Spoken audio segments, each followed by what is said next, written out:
చేద్దాం అనుకుంటున్నారు శాలిని. ఏదో ట్రై చేశారు కానీ వద్దంటున్నారు మళ్ళీ.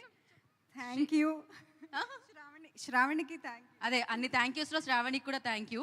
అండ్ నా Shriya will speak. Hi guys, hi Vizag, ఎలా ఉన్నారు అందరూ? కొంచెం ఎనర్జీ గాయ్స్. వైజాగ్ బీచ్ దగ్గర ఉన్నాం మనం. మీరందరూ టీజర్ చూశారు కదా, ట్రైలర్ కూడా చూశారు. మీ అందరికీ నచ్చింది అనుకుంటున్నాను. మూవీ ఇంకా నెక్స్ట్ లెవెల్ ఉండబోతుంది. May 9th జగదాంబ మీ అరుపులతోటి పేలిపోవాలి, అలా ఉండబోతుంది మూవీ కూడా. ఈ మూవీని మీరు మీ ఫ్యామిలీస్, మమ్మీ, అమ్మమ్మ, నానమ్మ, పిన్ని అందరితో వెళ్ళండి. వాళ్ళందరితో వెళ్తేనే ఇంకా ఎంజాయ్ చేస్తారు. చూసారు కదా సీరియల్ గురించి ఉంది, సో క్రేజీ ఉండబోతుంది. And firstly Samantha ma'am, thank you so much for choosing this film and నన్ను తీసుకున్నందుకు thank you so much. And Vasanth sir, what a story sir, thank you sir, crazy story రాశారు. And Praveen sir దాన్ని ఇంకా అమేజింగ్గా direct చేశారు.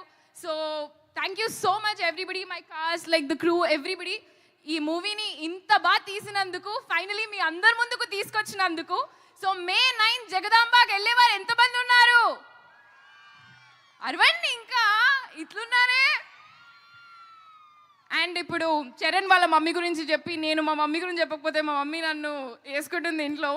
So mummy thank you so much. And ఈ dress నాకు ఇచ్చినందుకు, ఈ డిజైన్ చేసినందుకు థ్యాంక్ యూ. అండ్ మీరందరూ మీ ఫ్యామిలీస్తో శుభం అయితే చూడండి. Thank you so much. See you guys in theatres on May 9th. Thank you. Thank you so much. ఇప్పుడు కల్కి ఫేమ్